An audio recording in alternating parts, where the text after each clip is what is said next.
change.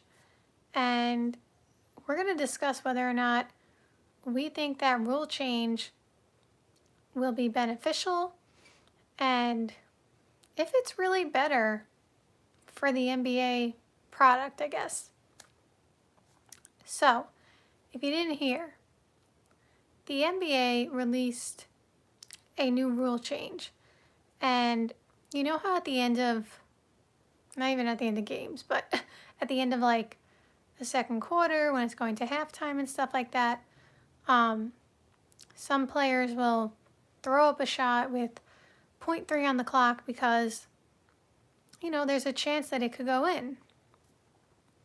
Well, there was always a conversation around some players being hesitant to attempt one of those shots because some players have incentives in their contract that would say, like, if you shoot 40% from three, you get a bonus or stuff like that, right? So there were disadvantages from a potential financial standpoint for some players to attempt those shots. And in addition, it obviously counts towards their stats and their percentages, in terms of like a 3-point shot or 2-point shot or whatever it is.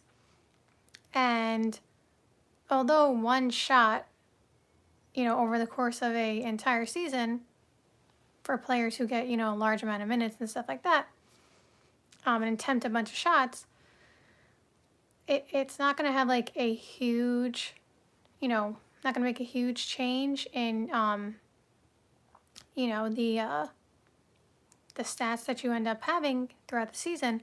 But the stats changing is also another reason why players would be hesitant to attempt those shots, because if those half-court shots take them from a 40% three-point shooter to a 39%, they like those numbers to be as high as possible as well, because those things also do contribute not only from, I don't even want to say an ego standpoint, but obviously from like a personal standpoint, like you want to have the best stats possible, but again, future contracts and stuff like that as well.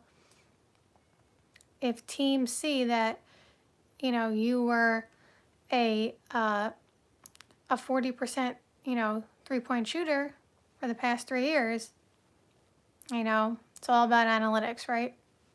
So that's kind of the preface behind, those last-minute shots and why some players are hesitant to take them. So the new rule that has been introduced is that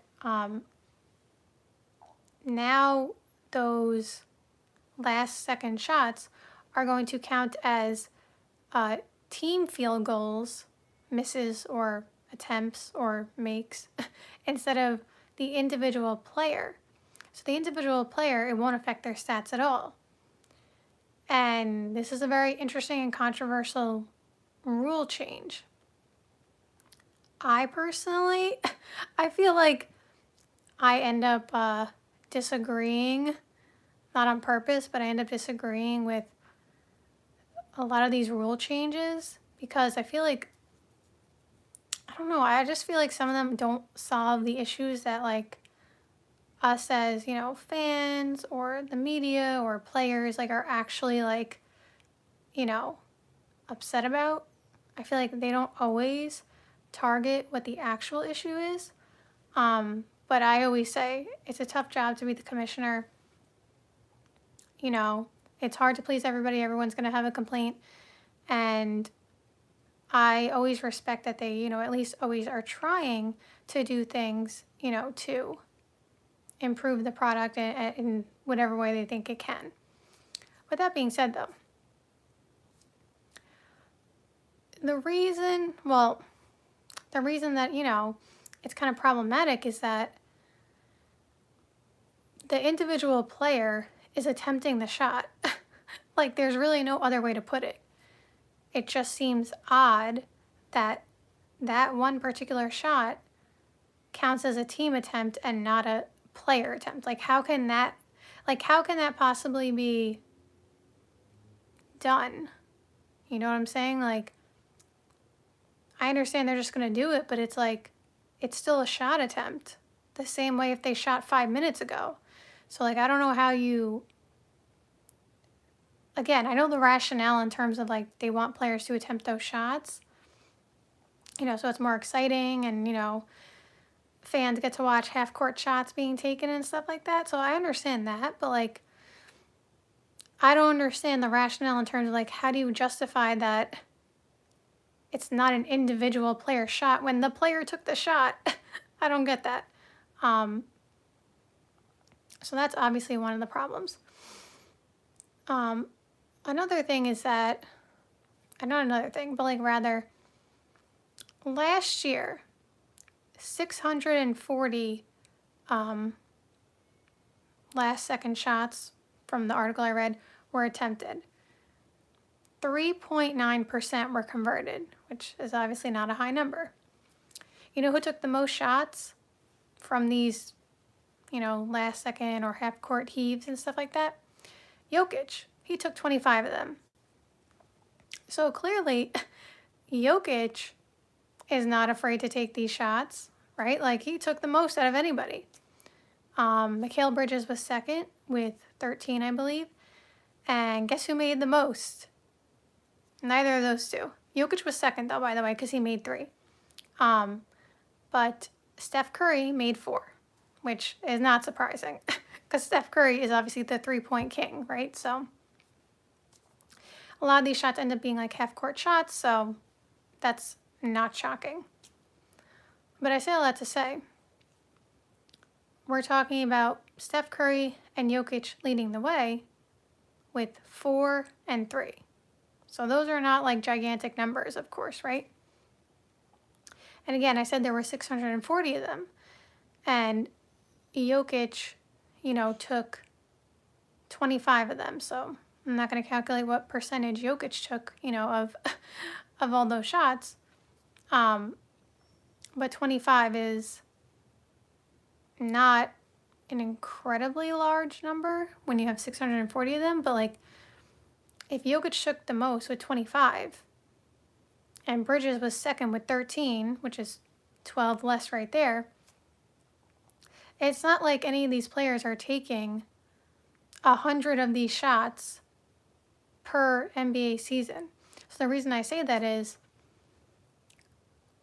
I don't know all, you know, all the numbers of how many each player took. But you have to imagine or think that majority are taking 5 or less. And you know, again, I don't know how many who took what, but like,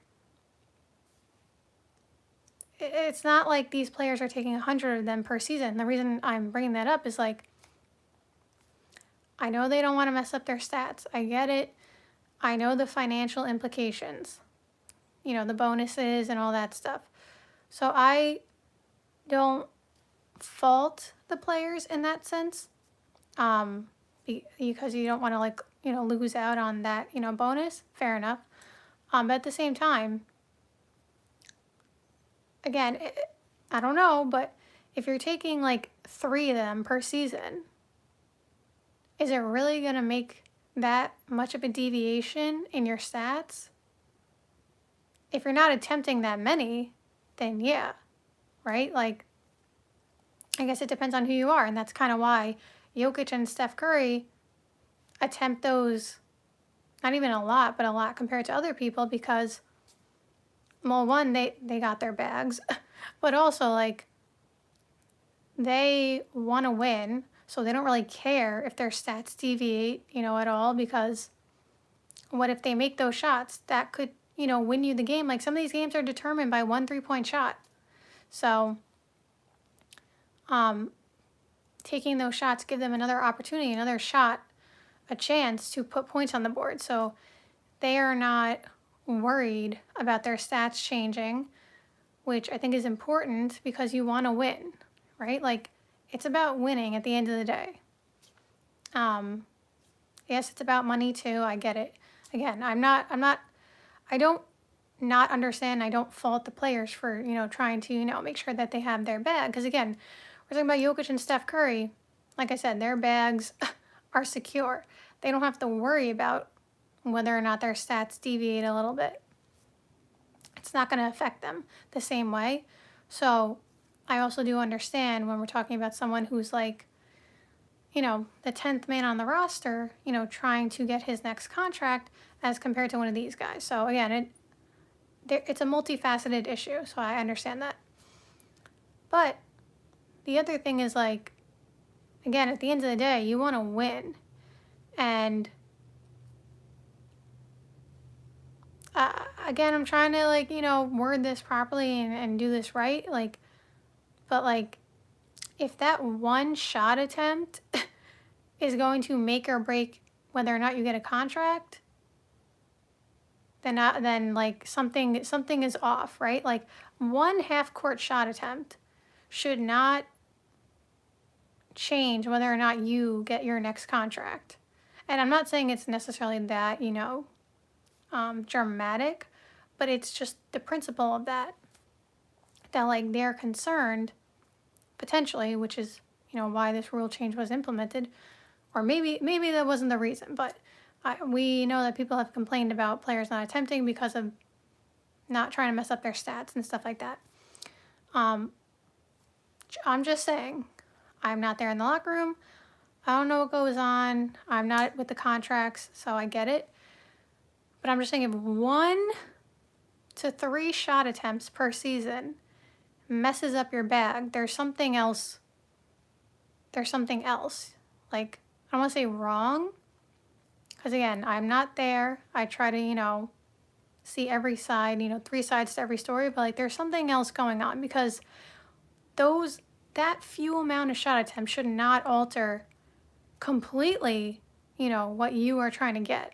And so maybe it's more of a contract thing that, owners and players need to work on. I don't know. Like, maybe it's more of a contract thing, because if they're that concerned about those 1 to 3 shot attempts altering their bonuses and stuff like that, maybe something else needs to be worked in these contracts.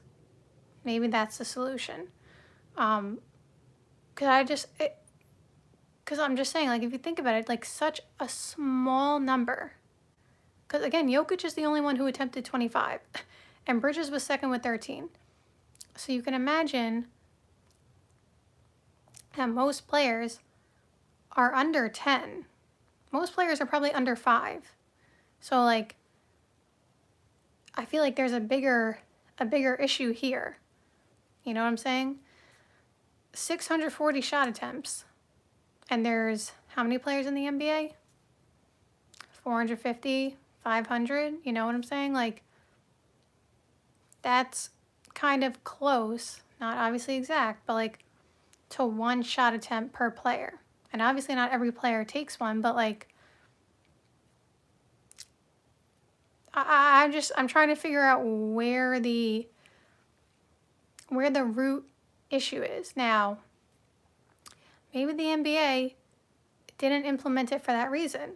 Maybe the NBA implemented it for, a reason that I said earlier, which kind of goes hand in hand, but like more so for entertainment purposes, so that players won't even think about it at all and just throw up the shot attempts, so that we can just see half-court shots left and right at the end of every quarter, because it'll, add to the entertainment value for the fans, and maybe that's why the NBA did it. Not really thinking about players, being hesitant from their stat standpoint. Maybe that's the reason. I don't know what the actual reason is. It doesn't really matter. I just personally, I don't know. I don't see how you can rationalize that it's a team attempt when it's an individual player shooting it. Again, I understand what they're going to do, and there's nothing, it's the way they're going to do it, but like, if I see Steph Curry shooting the half-court shot, I don't understand how it doesn't count as Steph Curry shooting the half-court shot. Like, I just don't get it. Like, I get it, but I don't get it. So, I guess we'll see how it works out, but thank you guys so much for watching.